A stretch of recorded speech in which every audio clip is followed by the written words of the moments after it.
eny a satria efa mba manomboka tafakatra kelikely misy atsika tonga ato a dia manomboka tsika ny katesisma dadeo tandroany alarobia enina amby roapolo ny volana aprily amin'ny 3 ora tolakandro mahery aty misy anay finaritra indrindra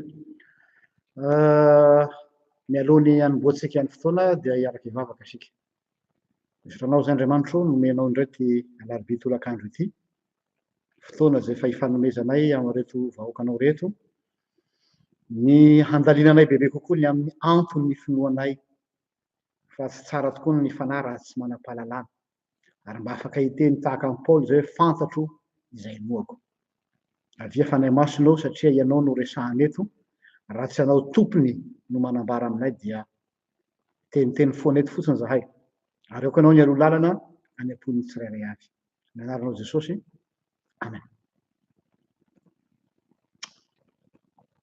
Mety hilaozan'ny fanahy masina ve ny mpino anankiray zay le fanontaniana manetikitika ny saitsika ngeza be maro ny olona mametraka an'izay fanontaniana zay move ny fanahy masina raha avadiko amina fanontaniana hafa de hoe move ny fanahy masina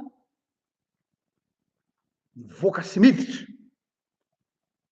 ao amin'ny olona anankiray zany hoe ohatrany hoe manao tourisme zany mialatsiny amin'le fomba fiteny hoe miditra izy de mivoaka indray de miditra indray izy de mivoaka indray zany hoe move araky ny eritreretintsika ao anatin'ny croyance populaire atsika ny hoe rehefa manota ny olona anankiray de miala ny fanahy masina fa rehefa manao ny tsara izy na ataontsika hoe fa madio izy tsy fantatra moa ny famaritana atao hoe madio sy masina de miditra indray ny fanahy masina zay le tiako tenena hoe mety miala ve ny fanahy masina de mety miditra fa raha io fanontaniana io no raisina de midika zany fa miandry atsika ho présentable zany Andriamanitra miandry atsika ho madiodio zay vao miditra ny fanahy masina zay vao afaka mahazo toerana ao amitsika ny fanahy masina raha le endriky le fanontaniana zany hoe move ny fanahy masina afaka mandao ny mpino anankiray de mipetraka ny fanontaniana vokatra inona kay moa zany ny asan'ny fanahy masina fa inona ny fiatraikany fisian'ny fanahy masina ao amin'ny olona anankiray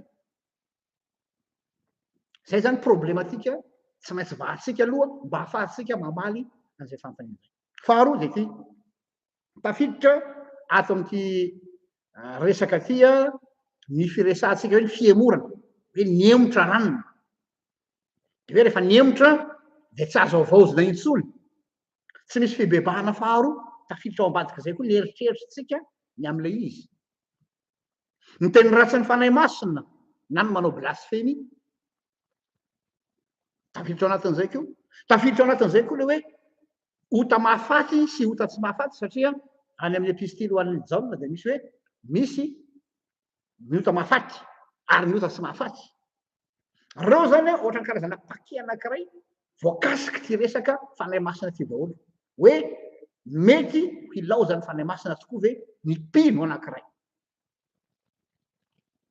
fa izany eo ihany fa ireo fanontaniana miverimberina nylazaiko reo dia karazana symptôme na signe ty ivelany fa tena tsy ampy be de be ny fampianarana na ny fahalalantsika ny momba ny amin'ny fanahy masina tsapa zany fa ho ny finoana kristianina tava latsaka be ny fahalalantsika momba ny fanahy masina par rapport ny ray sy ny zanaka.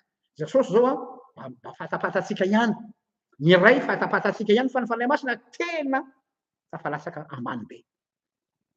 Ary tsikaritra eo amin'ny fomba fivavakintsika, eo amin'ny fomba firesakantsika fa ity personne fahatelo ny trinité ity, zany hoe ny fanahy masina, dia raisitsika ohatrany hoe angovo. Considérentsika ohatrany force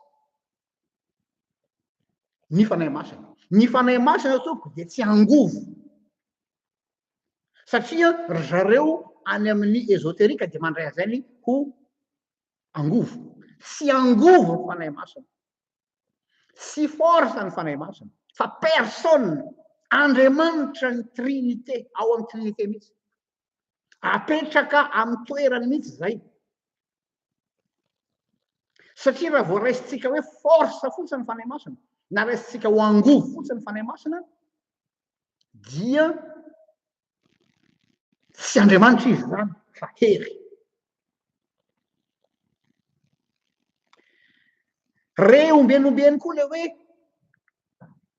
herin'ny fanahy masina, mahazo hery avy amin'ny fanahy masina.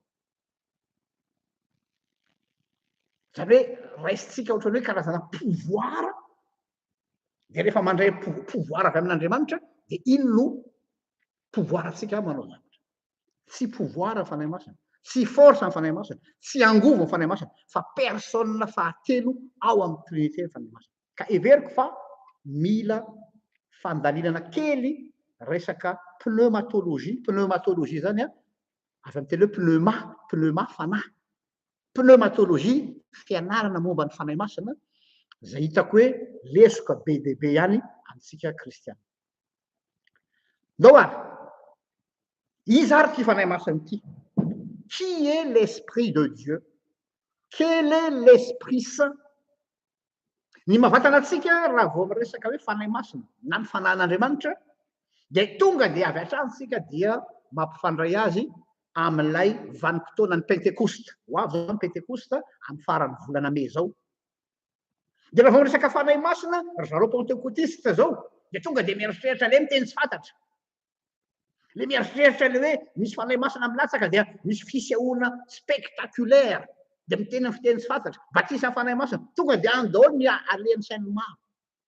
Na le resaka fanomezam-pahasoavana avy amin'ny fanahy masina, le don de l'esprit, ny olona mahamaika ny olona, satria nahoana? Ny olona tian'le olona le zavatra misehoseho. Te hanana don ny olona, inona moa no mahatonga ny olona mihazakazaka hoe te hahazo don avy amin'ny fanahy masina? Te hisehoseho hoe za manana fanomezam-pahasoavana. Ary eo no tokony tandremantsika. Ny fanahy masina tompoko dia discret. Ny fanahy masina dia tsy misehoseho. Ary azavaiko amintsika eto le izy rehefa avy eo. Donc, ny fanahy masina miseho any amintsika any, miseho mitabataba, mivoajamala, amina show, spectacle, dia mampametra-panontaniana ihany. Satria ho azavaiko amintsika eto le izy. Fa ny ahy zany ny fanazavako dia miainga, tsy miainga avy any pentekosta, fa miainga avy aty amin'ny Genesisy toko voalohany. Gaga zao nareo hoe resaka fanahy masina ve ianao dia miresaka Genesisy toko voalohany? Eny tompoko. Vao nanomboka mihitsy ny baiboly amin'ny Genesisy toko voalohany dia tonga dia iza no miseho miariary eo? Dia ny fanahy masina, ny fanahin'Andriamanitra. Hoentiko any amin'ny Genesisy mihitsy sika zany. Genesisy toko voalohany, sokafo ny baibolitsika ny andiny voalohany ka hatramin'ny andiny faharoa ihany. Dao ary Genesisy mba sorato kely ho an'izay mba afaka manao zany eo dia isaorana indrindra tompoko. Genesisy toko voalohany, andiny voalohany sy faharoa. Toy zao vaky ny teny amin'ny anaran'i Jesosy. Tamin'ny voalohany Andriamanitra nahary ny lanitra sy ny tany. Ary ny tany dia tsy nisy endrika sady foana. Ary aizina no tambony lalina. ary ny fanahin'Andriamanitra nanomba tambonin'ny rano. Ny fanahin'Andriamanitra nanomba tambonin'ny rano. Izay zany a Genesis toko voalohany andiny voalohany ka hatramin'ny faharoa. Zany hoe ny zavatra manaitra eto amin'ity Genesis toko voalohany andiny voalohany sy faharoa ty de zao. Ny présence ny fanahin'Andriamanitra eo ambonin'ny chaos. La présence de l'Esprit de Dieu au-dessus du chaos primitif. La présence de l'Esprit de Dieu au milieu du chaos. Ny fanahin'Andriamanitra eo anivon'ny zavatra foana, eo anivon'ny zavatra tsy misy fiainana fa fahafatesana, aizina atao ambony lalina, ary eo amboniny zany aizina zany de teo ny fanahin'Andriamanitra. Important be zay zavatra zay a, tsara tsindrina. Ny fanahin'Andriamanitra de efa présent eo ambonin'ny chaos. La présence de l'Esprit de Dieu sur le chaos, na au milieu du chaos, na au-dessus du chaos. Azavaina amitsika aloha le chaos eto, chaos primitif zany hoe le faharavana, lay tsy fisina tany am-piandohana, lay tsy fisina ho iaho. Absence de vie zany chaos primitif zany, tsy nisy fiainana. Na koa le zainy amin'ny teny français les ténèbres. Tsy aizina, ny aizina de le vokatry ny miretika ny masoandro, fa ténèbres zany de tena ilazana ny fahafatesana mihitsy. De nefa rehefa mamaky ny prologue de Jean ianao, Jaona toko voalohany andininy voalohany, sy ny faharoa, tamin'ny voalohany teny ary ny teny tao amin'Andriamanitra, ary ny teny de Andriamanitra, ary izy no nisia mpiainana. Izy no nisia mpiainana, ary raha tsy nisy izy de tsy nisy tsy ary zao rehetra zao.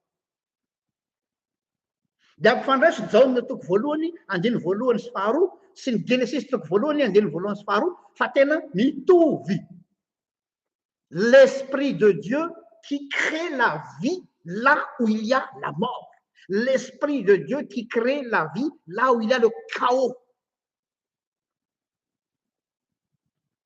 Mazava? Genesis toko voalohany milaza an'izay. Izy no nisia mpiainana. Eo lera zany, noho izany zany ny fanahin'Andriamanitra na ny fanahy masina dia ao am'izay mbola tsy misy na inona izay indrindra no eo izy. Mampisy ny tsy misy, mampisy fiainana, mamorona fiainana. Ny fanahy masina. Averiko, ny fanahy masina dia eo ambonin'ny chaos, manafona ny fahafatesana, mampisy fiainana. Ny fanahy masina. Noho zany ny fanahy masina tsy matahotra fahafatesana. Noho zany ny fanahy masina tsy matahotra chaos.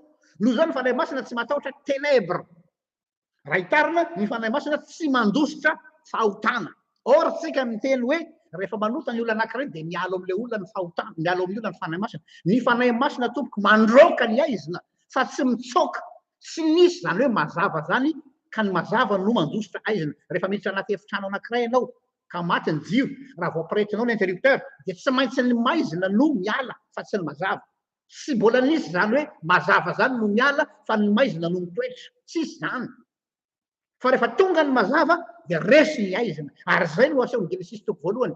Rehefa teo ambonin'ny chaos ny fanahin'Andriamanitra de tonga ny mazava, ary rehefa tonga ny mazava de afaka nanao création Andriamanitra. Andeha hojerentsika am'izany le processus de création miainga avy amin'ny fanahy masina.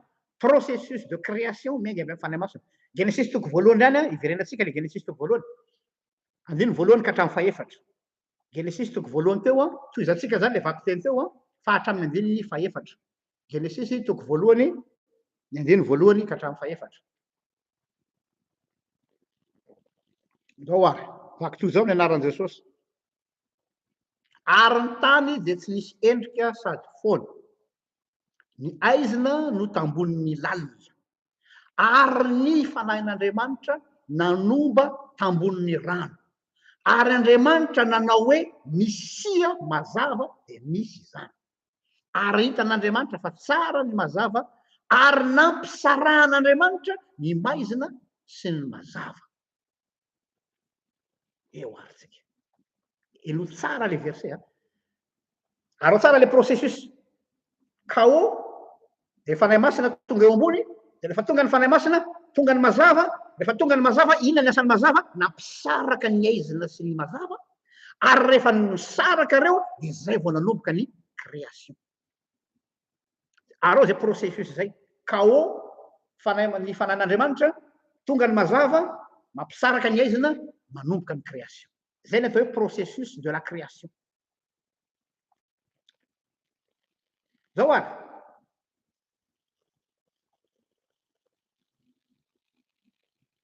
io fanahy masina io dia io fanan'Andriamanitra io de inona ny anaran'io roar amin'ny teny hébreu roi RUAH le souffle de Dieu le souffle de Dieu roar amin'ny teny hébreu RUAH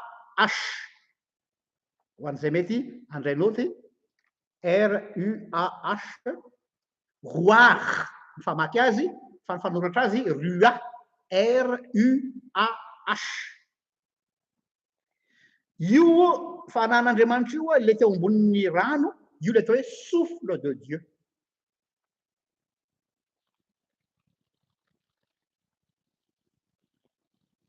Ao ka rehefa mitsoka io souffle io zany hoe io fanan'Andriamanitra io zany nampisaraka ny aizina sy mazava. Zero tsara ny étape première étape de la création c'est le fait de séparer la lumière et les ténèbres. Séparation ny création de manomboka amin'ny atao hoe mise en séparation fanavahana. Elo tsara ny création de manomboka amin'ny atao hoe mise en séparation na fanavahana ary zay ny mahamasina an'Andriamanitra satria Andriamanitra dia miavaka satria Andriamanitra dia tsy mitovy amintsika ary ny fanan'Andriamanitra ny olona masina koa zany de olona navahan'Andriamanitra manavaka ny aizina sy ny mazava acte de séparation. De inona le zavatra séparena voalohany séparer la lumière et les ténèbres, le jour et la nuit. Séparer la masse d'eau, zany hoe nampisaraka ny ranomasina sy ny tanimaina, zany hoe mise en séparation. Vita izay, zay Andriamanitra vao micréer ny zavaboary. Zany hoe inona zany rôle ny fanahy masina amin'izay fotoana izay? Le souffle de Dieu. Iny souffle de Dieu iny manao manavaka, manavatsava, mampisaraka, manokatra lalana mba ahafahan'ny famoronan'Andriamanitra mitrebona. Tsy possible mihitsy zany nisy hazo naniry, tsy possible mihitsy nisy zava-mananaina raha tsy nanomboka tamin'izay mise en séparation zay aloha. Zay le rôle fanan'Andriamanitra, souffle de Dieu qui crée la mise en séparation. Donc raha vadika amin'ny teny hafa de zao ny asan'ny fanahy masina de maninona micréer ny condition nécessaire rehetrarehetra ahafahan'ny fiainana ny se développer. Raha tsy miasa ny fanan'Andriamanitra si possible tsy maintsy mila atao hoe condition atmosphère mahatonga ny création possible. Io fomba fiasan'ny fanahy masina io koa no fomba fiasany amintsika olombelona mpanota. Fa iza no nandroaka ny aizina ao am-pon'ny olona? Iza nandroaka ny aizina ao am-pon'ny olona? Ny fanahy masina. Tsy possible mihitsy ny mpanota tompoko hahay antso ny anaran'Andriamanitra raha tsy ny fanahy masina aloha mandroaka ny aizina ao anatin'ny olona. Ny fanahy masina no mandroaka ny aizina manasaraka manavasava mihitsy zay vao afaka mitady an'Andriamanitra fa tsy le olona ny tonga dia sainao mitady an'Andriamanitra amin'ny heriny hoe mitadiava an'Andriamanitra ianao dia ho afaka tsy maintsy olona efa nafahana zay vao mahay mitady an'Andriamanitra tady io zay tsy mahay mitady an'Andriamanitra ny olona satria nahoana aizina no anatintsika ao ténèbre no anatintsika ao donc tsy maintsy misy ny intervention ny fanahy masina aloha mandroaka ny aizina zay tsika vao afaka micréer relation amin'Andriamanitra averiko indray ratsy ny fanahy masina no mandroaka ny aizina ao anatin'ny olona zay tsika vao afaka micréer relation amin'Andriamanitra raha zay lazantsika satria ny fanahy masina no micréer les relations ny fanahy masina no materaka an'le fiainana le zoé le fiainana zoé osika fa tsy le bios ka raha milaza isika fa rehefa madio zay vao miditra ny fanahy masina donc tsy misy ilana ny fanahy masina ntsony anie asa razonareo le izy be de be ny manana théorie hoe aha mila manadio tena aloha mila manamboatra ny fo mila atao tsara ny fo mila madio am-po zay vao afaka miditra ao ny fanahy masina fa inona ny asan'ny fanahy masina insensé zany tsy mahavita ny manadio ny fonao ianao raha tsy ny fanahy masina ny manao zany mandroaka ny chaos primitif ao anatintsika ao tsy manana capacité hanao zavatra tsara zany ny mpanota na ny intentionao na ny fanirinao na ny fieritreretanao te hanao zavatra tsara io tsy avy aminao arak'izay zany raha lazaintsika fa anivelany fanahy masina rehefa manota itsika fa tsy ao anatitsika dia tsy ho avitra intsony eny tsika satria ny fanahy masina no mitarika anao hibebaka tsy ianao no endry tsy ianao no tonga saina tantoka hoe nandehandeha teny ampandehanana teny ianao teny atsena teny ianao a dia ozanao hoe oe latsahan'ny fanahy masina ahatra hoe latsaha fa de ozany hoe andeha hitady an'Andriamanitra aho tsy ianao no mitady an'Andriamanitra fa ny fanan'Andriamanitra ny mandroaka ny aizina de zay aizina zay no voaroaka zay no ahafahan'ny fanan'Andriamanitra miasa ao anatinao am'zay donc zany a esory ny fieritreretana hoe rehefa madio a zay vao miditra ny fanahy masina ny fanahy masina mihitsy aloha no mandroaka ny maloto rehetra ao anatinao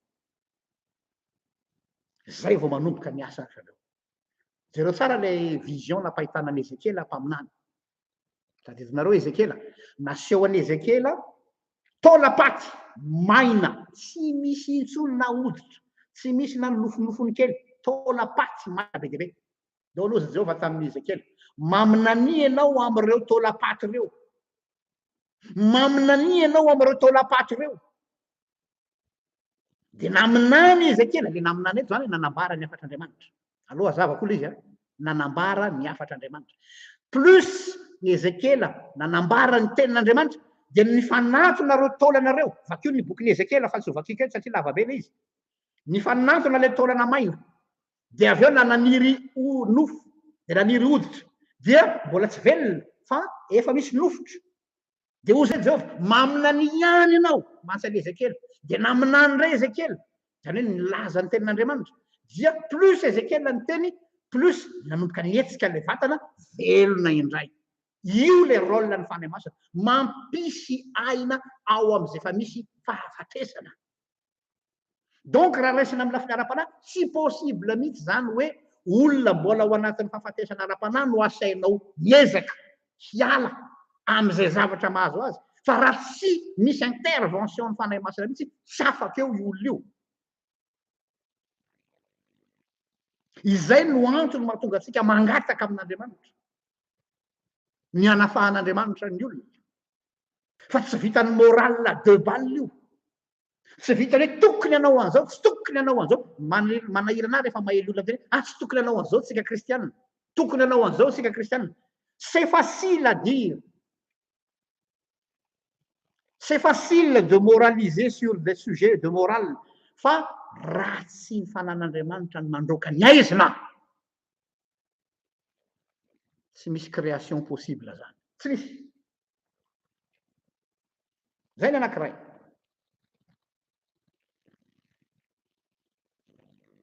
ao amin'ny analogie anankiray ihany koa zay manamafy an'izany resaky zany a dia ny tantaran'ny zanak'Israely teo amin'ny ranomasina mena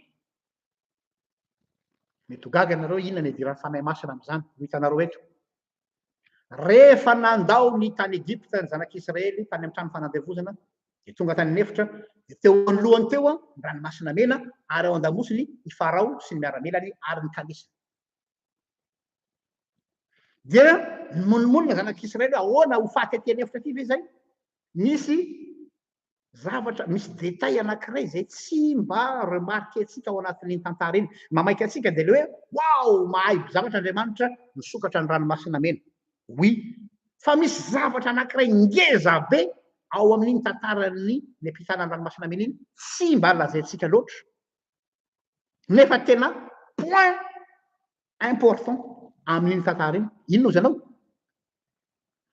rehefa nampiakariny Mosesy ny tehina dia nitsoka ny rivotra avy amin'ny lafy valo les quatre coins du monde avy any atsinanina avy any andrefana avy any atsimo avy any avaratra dia iny rivotra be iny nampisokatra ny ranomasina teo alohan'ny zanak'Israely azadino tsy nisokatra ho azy ny ranomasina sy nohony tehiny Mosesy nampisokatra ranomasina fa le souffle de Dieu ny fanahin'Andriamanitra ny fofonain'Andriamanitra ny fanahin'Andriamanitra mbola miverina ry amin'ny création indray tsika mitovy tsy isy valaka tary amin'ny Genesis toko voalohany rano be nangeny eny dia ny fanahin'Andriamanitra teo ambony dia iny souffle de Dieu iny nampisaraka dia nahatonga fiainana dia replay na remake n'izay a teo amin'ny ny ampitany zanak'Israely ranomasina mena le chaos eo alohany fa ny fanahin'Andriamanitra midina indray teo amin'ny alalan'ny rivotra le souffle de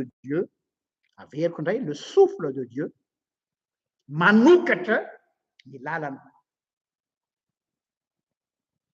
ny fanahin'Andriamanitra zany c'est l'esprit de Dieu qui ouvre un chemin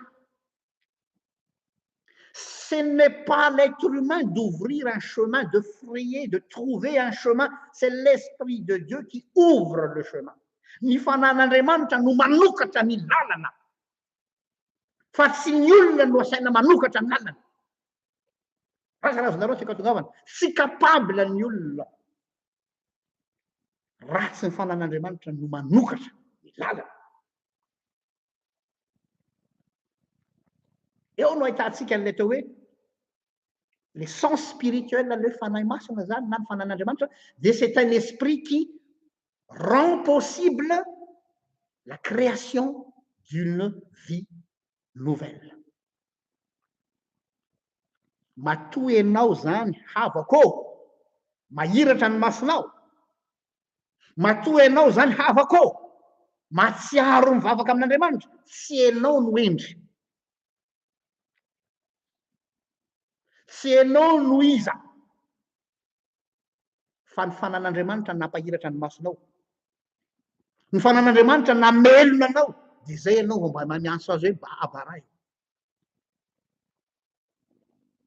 Anjaranao koa zany ny tokony hanana zay conscience zay manoloana ny olona izay mbola tsy mahafantatra an'Andriamanitra. Aza manao bodongerona, aza manao violence amin'ny olona. Hoe mialahy ianao amin'ity, tsy maintsy tsy manao an'izao intsony ianao. Avelonao ratsy ny fanan'Andriamanitra ny manafaka azy. Dia ho sasapoana eo ianao.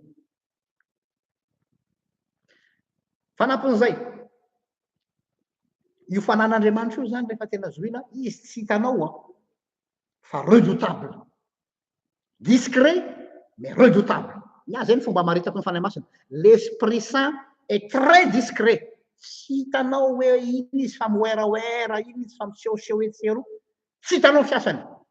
Fa ny fomba akony no hitanao. Eo ny maha redoutable azy. Ny maha redoutable ny fanahy masina dia satria tsy tazana. Tsy tazana. Fa miasa izy. Dieu travaille dans le silence. Zay zay dino havako.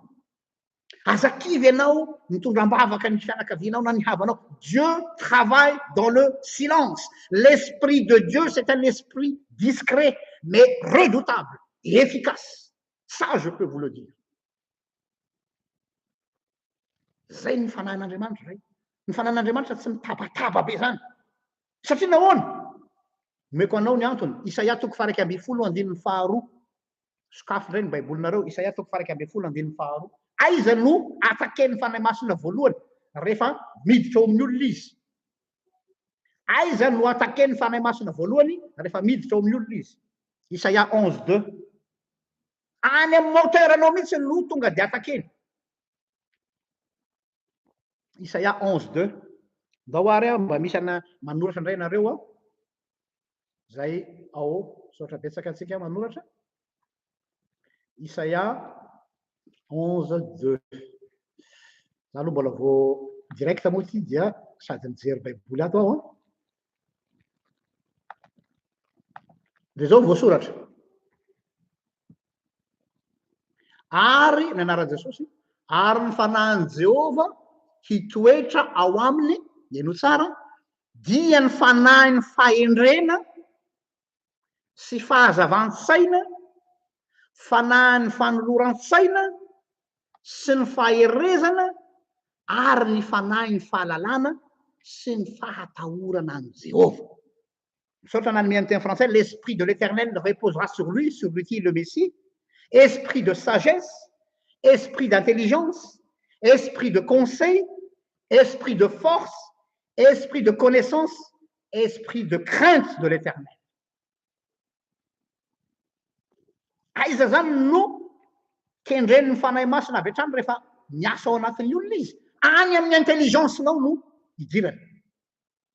Any amin'ny siège de la connaissance, any amin'ny siège de la sagesse no mirotsaka ny fanahy masina, no miditra ao anatinao fanahy masina. Any amin'ny moteur mihitsy, tsy aty ivelany, tsy aty amin'ilay resaka pôzipôzy aty ivelany, any amin'ny moteur, any amin'ny consciencenao no atakeny voalohany. Fomba fiteny hoe atakena fa miala tsiny sao dia efa fotoana indray tsika. Any amin'ny intelligencenao, io le mahatonga ny Paoly apôstôly amin'ny Romaina 12 hoe miova amin'ny fanavaozana ny saina. Renouvellement de l'intelligence. Ny asan'ny fanahy masina dia mirenouveler ny paradigme ny intelligencenao. Zany hoe ny fomba fisainanao miova, ny orientationnao de vie miova, ny leitmotivanao miova, sans que tu le saches.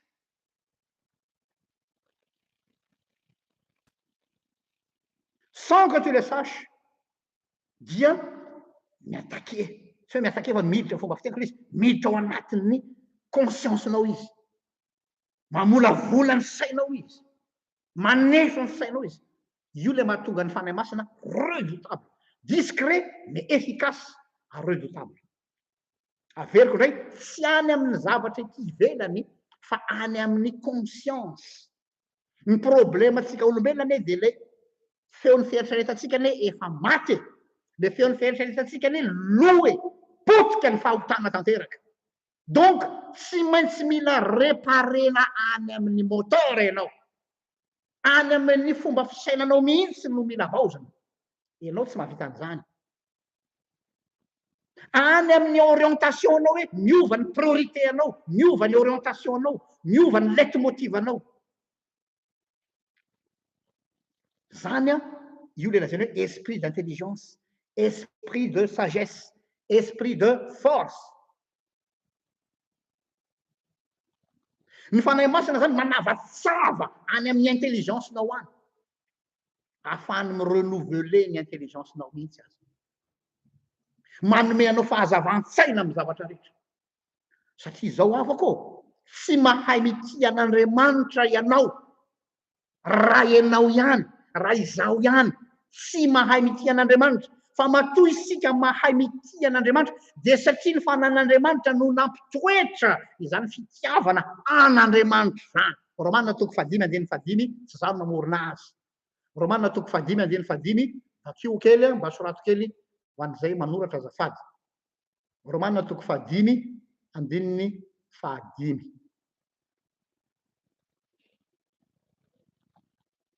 zao ary zao ny voalaza ao amin'ny anaran'i Jesosy. Romain 5:5 Romana 5:5 ny anaran'i Jesosy. Ary ny fanantenana dia tsy mampahamenatra satria ny fanahy masina izay nomena antsika no nentiny elo tsara no nentiny nampidina ny fitiavan'Andriamanitra ho ao am-potsika. Ny fanan'Andriamanitra no nentiny nampidina ny fitiavan'Andriamanitra zany hoe ny fanahy masina zany no manoratra ao anatin'ny fonao hoe tianao Andriamanitra, tianao Jesosy, zay ianao vao mahay itia an'Andriamanitra. Fa raha ianao amin'ny maha ianao anao amin'ny mahampanota anao no asaina mitia an'Andriamanitra dia tsy possible satria les moteurs anao mihitsy efa rebelle contre Dieu. C'est normal mahita an'ireny olona manohitra an'Andriamanitra ireny. C'est normal mahita an'ireny olona manompa an'Andriamanitra ireny satria les consciences mihitsy no efa potiky miota. Donc raha tsy renouveler le olona, raha tsy navaozy ny fanahy masina l'olona, il est normal que cette personne blasphème. Il est normal que cette personne se rebelle contre Dieu. C'est normal. Mais tu dis, mampalahelo be le toe-tsain'le olona. C'est normal dans le sens hoe mahampanota antsika. Satria tsy mahay mitia an'Andriamanitra isika. Ratsy ny fanan'Andriamanitra no manoratra. Zay le hoe tsy voasoratra eo ambany vato fisaka nofo fa eo amin'ny fo no nanoratana ny fitiavana an'Andriamanitra.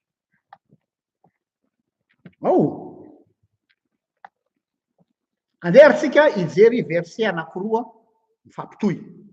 Ny voalohany dia amin'ny Korintianina voalohany toko 7 andininy 4. Dia ny faharoa Jaona 14:23. Averiko Korintianina voalohany toko 7 andininy 4 dia Jaona toko 4 andininy 7. 1 Corinthiens 13. Mbola jeriko ao satria mivantana zao. 1 Corinthiens 13.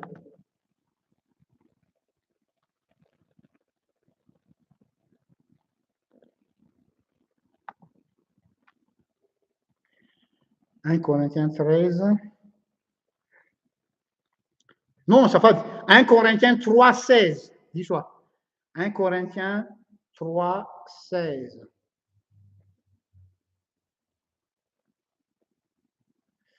Zao ny voalaza ao amin'ny anaran'i Jesosy. Tsy fantatrareo va fa tempolin'Andriamanitra ianareo ary ny fanahin'Andriamanitra mitoetra ao anatinareo. Haitsika verset io. Fa raisy fotsiny aloha 1 Corinthiens 3:16 dia ny faharoa ao amin'ny Jaona 14:23. Jaona 14:23. Vakiko indray zay a. Jaona 14:23.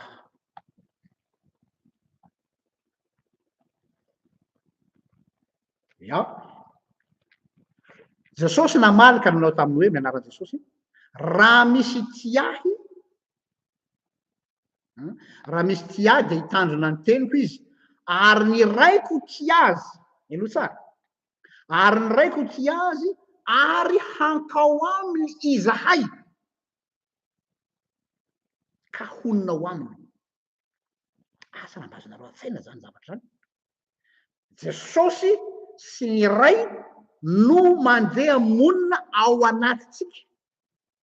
Dia Korintianina voalohany toko 7 andininy 4 dia milaza hoe ary tempolo ny fanahy masina. Dikan'izay zany ny trinité mihitsy no mipetraka ao anatinao fa tsy ny fanahy masina fotsiny. Sarobidy zany avako. Aza mitady an'Andriamanitra any an-danitra intsony ianao. Ao anatinao izy ho an'izay mino azy. Izao sy ny ray hozy Jesosy dia honina ao aminy. Tsy zany mamorona an'izany a. Jean 14:23. Ary Paul manampy ao amin'ny Korintianina voalohany toko 7:4. Ary tempolo ny fanahy masina anao zany. Ao aminao no monina ny trinité. inona zany no asany ao inona no asany ao hanao inonao izy mamala le fanontaniana am'izay le hoe move possible ilaozany fanahy masina ny olona aloha de hitany hoe move ilaozan'andriamanitra mihitsy le telo zay iray le andriamanitra maray telo azafady zay moa lesitsika tamin'ny farany andriamanitra maray telo inona no asany ao raha resitsika jaona toko faefatra amby folo andiny fahaenina amby roapolo Jean 14:26 inona no lazainy ao dao ary Jean 14:26 inona no asany ao aminao ao aninonao zany reo trinité reo sy ny fanahy masina mazava ho azy de zao no lazany ato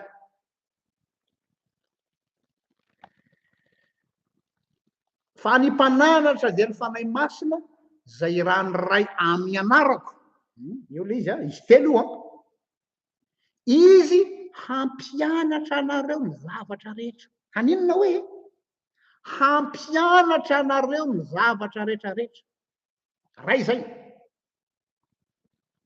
faharoa hampahatsiaro anareo ny zavatra rehetra izay nolazaiko taminareo zay ny atao hoe parakleto amin'ny teny grika ny parakleto amin'ny teny grika dia hoe avocat intercesseur et consolateur mpisolo vavatsika eo anatrehany ray mivavaka ao atsika amin'ny fitarainana tsy azo tononona romanina toko fahavalo andiny fahaenina amby roapolo ary consolateur fampiononana ho atsika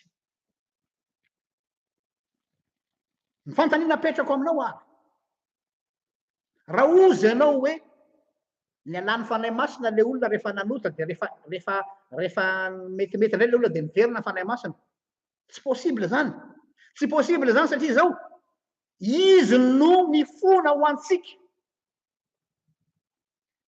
tsy valabla ny fifonatsika ao anatrehan'andriamanitra ratsy ny fanahy masina sy no ianao migogogogo mitomany azafady ozy izy nirandrina raha mamonjy hoe tsy ny sento na lahelo na tomany no hanafaka ny elokao na de ilaina tokoa aza izy zany hanenenana ny ota natao tsy ny ranomasinao havako no mahavoavela heloko anao sy ny fifadianao hanina no mahavoavela heloko anao sy ny ampafolo-karenanao no mahavoavela heloko anao sy ny fandongalehanao du matin au soir fa ny mahavoavela heloko anao de satria ny fanahy masina no mifona ho antsika amin'ny fitarainana tsy azo tonono ary ny fifona ny fanahy masina ihany no recevable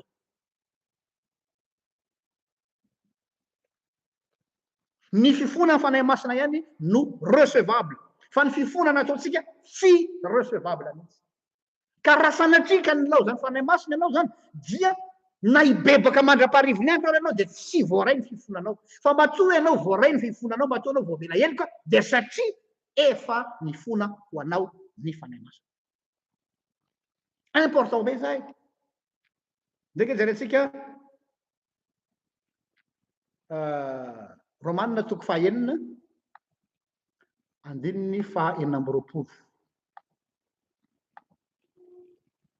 toko fahavalo raha sy diso azafady so de miteny telefony eto andininy fahaenina amby roapolo io mihitsy le izy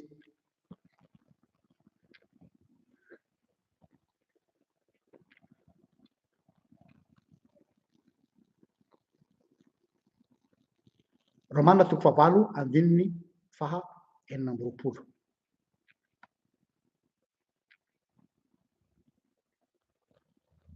anaran' Jesosy ary toy izany koa ny fanahy no mamonjy ny fahalemetsika eno tsara romanina 8:26 ary toy izany koa ny fanahy no mamonjy ny fahalemetsika fa tsy fantatsika izay vavaka tokony ataotsika fa ny fanahy no mifona amin'ny fitarainana tsy azo tononona iza zany no mifona ho atsika iza no mifona ho atsika iza no tena manome ny ataotsika hoe mivalide ny fifonatsika anaty an'Andriamanitra ny fanahy masina important be zay amin'ny fitarainana tsy azo tonona zany hoe tsy ny teny alatry ny vavanao no mandresy lahatra an'Andriamanitra fa ny fanahin'Andriamanitra no mifona ho anao. Donc raha sanatry iny zany ka ozanao hoe mialan'ny fanahy masina vita tanteraka zany am'le olona. Fa matoa aho zany mbola matsiaro tena, matoa aho zany mbola mifona eo anatenanao, zay ny asan'ny fanahy masina zay, tsy asako mihitsy. Iza no migarantira ny famelan-keloka angatahako eo ami'iray? De izy no garant. Ary io tompoko de tsy miontsina io. Tsy miontsina io, tsy miova mihitsy io. Tsy tahaka atsika ane Andriamanitra hoe androany fotsy de rapitso maintsy. Andriamanitra rehefa nanao fanekena tamin'ny azy de ho zao tsara zany, rehefa tiany azy izy de tiany azy hatramin'ny farany. Inconditionnel. L'amour de Dieu est un amour inconditionnel. Korinthianina faharoa toko voalohany andiny faharoapolo ka hatramin'ny faharoa amby roapolo. Korinthianina faharoa toko voalohany andiny faharoapolo ka hatramin'ny faharoa amby roapolo. 2 Corinthiens 1:20-22. Korinthianina faharoa toko voalohany andiny faharoapolo ka hatramin'ny faharoa amby roapolo.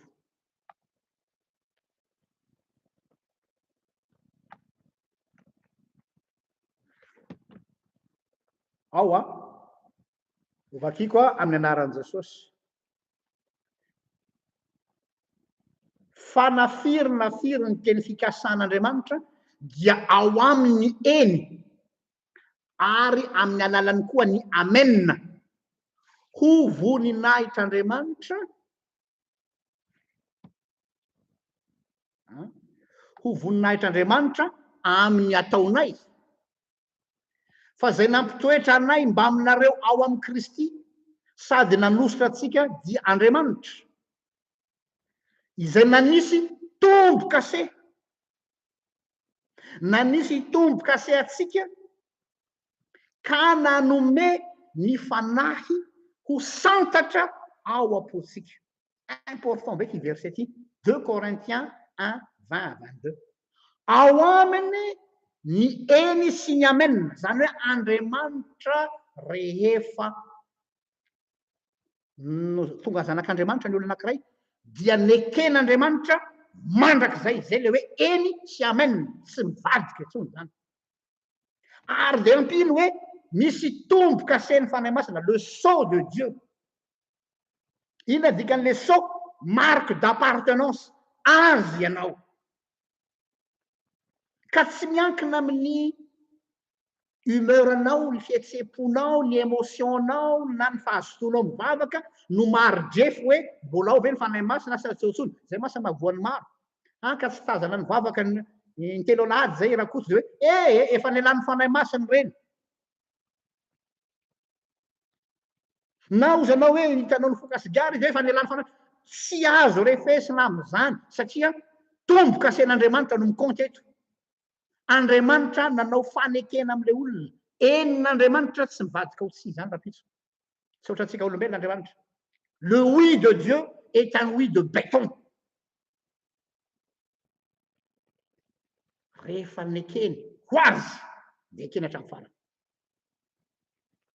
Ary aza adino fa rehefa miresaka fanahy masina atsika, isan'ny ray ataontsika hoe karakteristika ny mampiavaka azy dia ny fanahy masina ho iaho averiko foana discret, très discret.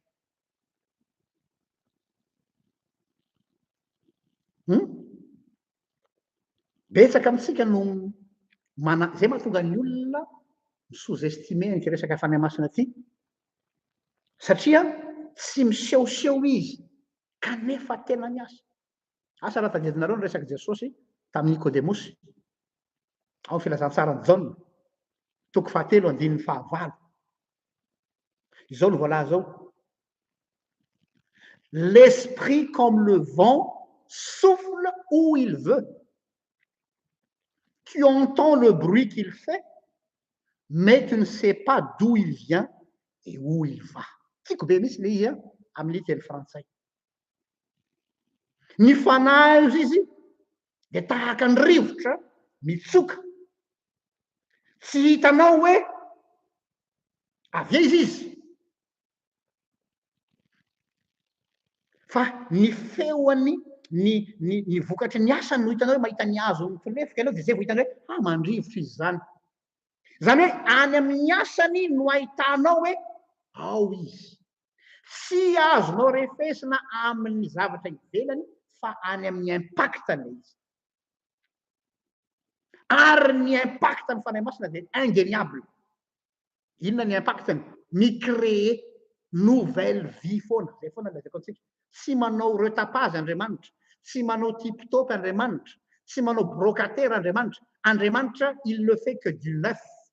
Nouvelle naissance, John 3:9.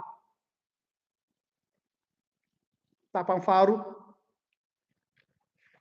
John 3:3 vakitsika kely ny 9 tapany faharoa. Resaky Jesosy tamin'ny Nikodemosy. Dia tahaka izany koa zay rehetra ateraky ny fanahy. Ao, nouvelle naissance. Izay ny impactany fanahy masina tompoko. Micréer identité n'olona vaovao. C'est une force invisible qui transforme une personne et lui donne une nouvelle identité.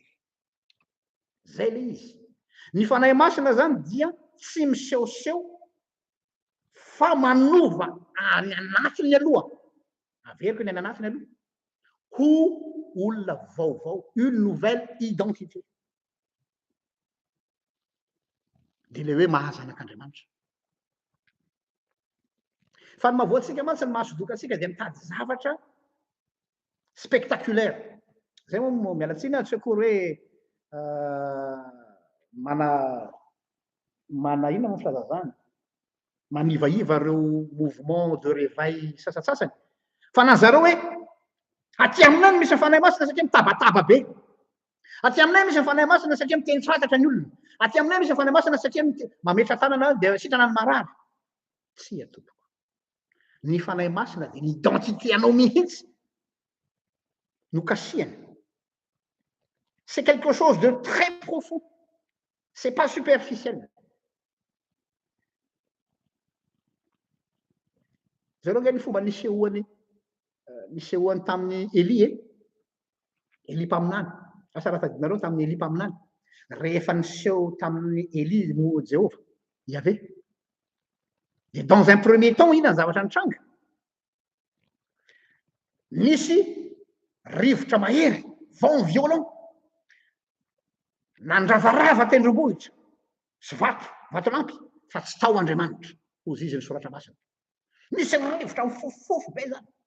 Dia le rivotra mifofofofo iny ohatran'ireny tornade reny, hitanareo le tornade any États-Unis reny, ravarava daholo teo amin'izay nalehany, potika hatramin'ny vato lampy, fa tsy tao Andriamanitra. Dia avy eo indray, nisy horohorontany be, tremblement de terre, fa tsy tao Andriamanitra. Avy eo indray dia nisy afo, ohatran'ny volcan, mipopoka mihitsy, fa tsy tao Andriamanitra. Fa rehefa avy eo, mais il est dit que Yahvé était dans le sang d'un fin silence. Ah, ça raha zany phrase zany. Dieu est présent dans un sang fin de silence. Dieu ne se trouve pas dans le bruit. Dieu se trouve dans le sang d'un fin silence. Tao anatina tsotsodrivotra malefaka. Dia rehefa nahita n'ilay tsotsodrivotra malefaka i Elia, dia nosaromany ny tavany. Natahotra izy hoe eo Jehovah Andriamanitra. Tsy taria amin'ilay horohorontany be Andriamanitra. Tsy taria amin'ilay rivotra mitsoka be. Tsy taria amin'ilay afo midedadeda. Ao anatin'ilay rivotra malefaka mitsoka. Dia mampatsiaro an'ilay verset amin'ny Isaïa, c'est dans le calme que se trouve ta force. Satria nahoana? Le Saint-Esprit est dans le calme.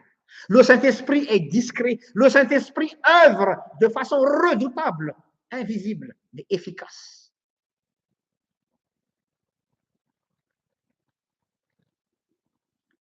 Petraka ary ny fanontaniana. Ahoana zany tsika rehefa efa manota. Zay zany vao mamaly an'ilay fanontaniana zany hoe tsara aloha mazava amitsika le hoe inona ny asan'ny fanahy masina, ahoana ny fisehony ohatrany, ahoana ny fomba fiasany, zay tsika vao mamaly an'ilay fanontaniana. Dia Efesana toko 4:17 mamaly le fanontaniantsika hoe mbola mety hilaozan'ny fanahy masina ve ny olona anankiray, dia mamaly azy Efesiana 4:30. Efesiana 4:30. Dawari.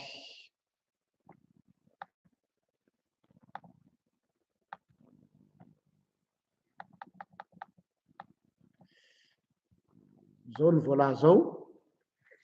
Efesana toko 4:17. Aza mampalahelo ny fanahy masin'Andriamanitra izay nanasiana tombo-kase anareo ho amin'ny andro fanavotana. Le tapany voalohany indrindra. Aza mampalahelo ny fanahy masina. Zay zany izy. Mampalahelo ny fanahy masina zany hoe ny zavatra resahana eto zany dia hoe chagrin, tristesse, malahelo izy, fa tsy miala izy, malahelo izy, mitomany izy, mahatonga anao hoe fotorotoro sy mangorakoraka Andriamanitra tsy mba ataonao tsinotsinona, tsy hoe ianao no mangorangoraka, fa le fanahy masina ao anatinao tsy raha vao misy zavatra kely tsy milaminao dia tsy mamelanao tafandrimandry izy. Mitravaeny sainao sy ny eritreritra ao izy. Zay le mahatonga le chagrin, zay mahatonga le alahelo, fa tsy hoe miala. Raha ohatra miala izy dia tsy mahatsiaro alahelo zany ianao. Raha sanatria miala fanahy masina tsy mahatsiaro manenina zany ianao, fa matoa ianao misy nenina, matoa ianao malahelo dia satria mbola ao izy ary misaoran'Andriamanitra fa miasa izy. Fa ny olonantsika lehibe masy dia ity, mandrefy ny fitiavan'Andriamanitra à partir ny kapasitentsika mitia. Aza refesinao ny fitiavan'Andriamanitra à partir ny kapasitenao mitia. Satria n'Andriamanitra amour éternel. Inona le amour éternel? Tsy hoe fitiavana tsy mety tapitra, fa mbola tsy nisy azy ianao dia efa tiany. C'est un amour qui précède notre existence. Fitiavana mialohan'ny fisianao. Zany hoe mbola tsy nisy ianao, mbola tsy niforonina tany an-kiboloneny ianao, dia efa fantany ary efa nitiaviny. Aiza ianao mahita fitiavana ohatrany? Possible mety mahita olona manana fitiavana hatramin'ny farany, fa tsy misy manana fitiavana hoe mbola tsy misy akory ianao dia efa tiana. Izay nefa le fitiavan'Andriamanitra. Ny fitiavantsika olombelona raha tahiny maharitra indrindra 20 taona, 90 taona raha maharitra indrindra. Fa Andriamanitra, Dieu ne se lassera pas de vous aimer. Dieu ne se lassera pas de vous montrer son intérêt. Andriamanitra tsy mora manipogan zany. Ho ataony daholo ny fomba rehetrarehetra ahatsapahanao ny fitiavana. Ary zay no asan'ny fanahy masina. Tsy azonao quantifier na amin'ny alalana quantité. Tsy azonao tsapaina amin'ny alalan'ny fihetsem-po. Tandremony ry kristiana avako mandeha amin'ny fihetsem-po e. Tsy fihetsem-po io, tsy émotion io, tsy sentimaka io, fa zavatra profond io. Ka amaranako azy dia hovaliko tsiraray daholo am'izay le zavatra be dia be le hoe fitenenana hoe nilaozan'ny fanahy masina, expression populaire niforonin'ny olona le izy. Fa tsy biblika. Tsy biblika ny hoe nilaozan'ny fanahy masina fa expression populaire. Fa ny biblika dia ny hoe na iza mandra-pahatonga ny farany fofinainy rehefa mandany bitsiky ny fanahy masina ianao. Inona ny asan'ny fanahy masina? Dia hitarika anao amin'i Jesosy. Izay le hoe miteny ratsy ny fanahy masina. Le miteny ratsy ny fanahy masina dia zao hoe hatramin'ny farany io fanahy masina io tsy miabandona fa misisika foana. Misisika foana. Fa hatramin'ny farany fofinainao ianao manda. Dia izay le atao hoe tu as blasphémé. Zay ianao no atao hoe miteny ratsy ny fanahy masina. fa raha mbola velona koa ianao dia tsy miala aminao ary tsy sasatra ny fanahy masina hiasa aminao. Mbola averiko indray, le Saint-Esprit ne jette pas l'éponge si facilement comme une personne humaine. Tsika olombelona no mety leo. Tsika olombelona tena tsitako zay efa natao tamin'ny efa nataoko tamin'ny daholo zavatra rehetra. Leo aho, etsaka aho. Zay tsika olombelona zay satria tsika limité. Fa nan'Andriamanitra dia fitiavana mandrakizay no fitiavako anao. Ary zany mbola nampaharetako ny famindram-poko aminao. Donc, ny hoe miteny ratsy ny fanahy masina, ny laoza ny fanahy masina, manao tamahafaty sy ny sisa, dia tsotra. Ny fandavanao hatramin'ny farany ny fitaomana ataon'ny fanahy masina aminao. Tsy resaka hoe teny aloky ny vava, tsy hoe resaka fihetsika, fa hoe mandra-pikepo ny masonao, dia tsy sasatra ny fanahy masina io miasa.